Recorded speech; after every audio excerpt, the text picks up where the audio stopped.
What's the smartest way you've ever tested your daughter's boyfriend? I pretended I didn't understand English for half a year and listened to everything he said when he thought I couldn't. My daughter Lily started seeing a guy named Marcus last spring. Good-looking kid, extremely polite, almost suspiciously polite. Every visit he showed up with pastries, always offered to clear the table, called me sir every other sentence. It felt practiced, like he'd memorized a script. I was born in Argentina, but moved to Canada when I was a kid. I don't have an accent anymore, but I still speak Spanish fluently at home.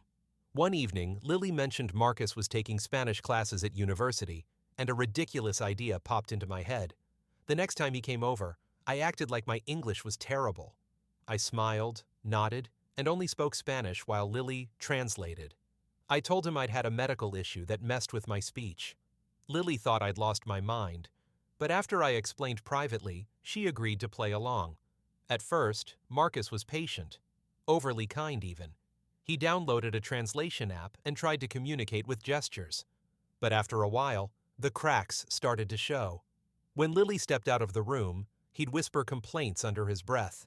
He mocked the food, complained about how long dinner lasted. Once he quietly imitated my accent and laughed to himself. I kept smiling, like I had no clue. On Lily's birthday, Marcus brought an expensive necklace. Later, I overheard him talking in the backyard. He told someone on the phone he'd swapped out a cheaper gift because he wanted to impress the rich family. That was news to me. We live comfortably, but there's nothing flashy about our life. Normal house, old SUV, nothing special. A few weeks later, Lily was working a late shift at the clinic.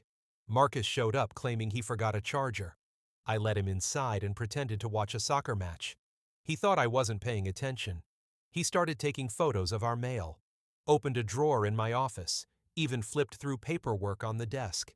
The next week I left fake financial statements on the kitchen counter showing huge debt and an overdrawn account, just to see.